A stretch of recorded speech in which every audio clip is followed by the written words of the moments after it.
You think doing favors makes people like you? Wrong. The Ben Franklin effect says the opposite. If you want someone to like you, ask them for a favor.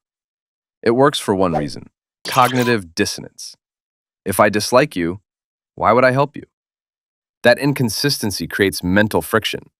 So the brain fixes the friction the fastest way possible. It changes the story. It goes from, I don't like them, to, well, I helped them, they must not be that bad. You're not arguing them into liking you. You're letting their mind do the conversion for you. This isn't just theory. Benjamin Franklin actually used this on a rival legislator who hated him. Franklin didn't fight back. He simply asked to borrow a rare book. The rival felt flattered, sent the book, and the next time they met, they spoke like friends. A small favor destroyed a lifelong rivalry. But most people mess this up by asking for a huge favor. That triggers suspicion. The rule is, small favor, low risk, easy win. Use something they can say yes to in 10 seconds. Examples: can you send me that link? Can you show me how you did that? Can you help me choose between these two? Can you double check this really quick? Here's a real scenario. Someone at work is cold to you. Weird energy, short replies. Instead of trying to win them over, use the effect. Say casually, hey, you're good at this. Can you point me to the right file? They help.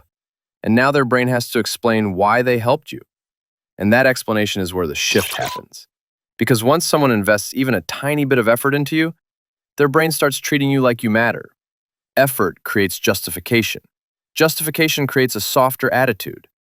And that softer attitude is the doorway to trust. 2 execution rules. Rule 1. Ask like it's normal. No apology, no nervous laughter. You're not begging for help, you're giving them a role. Rule 2.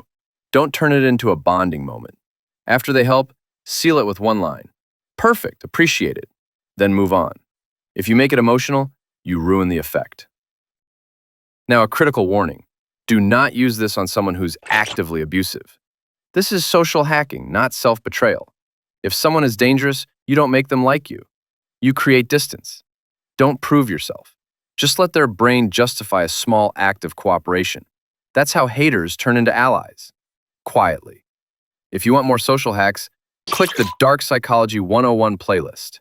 It's free, and subscribe, because the next glitch we're decoding is love bombing. When affection comes too fast, too intense, and it's actually a trap.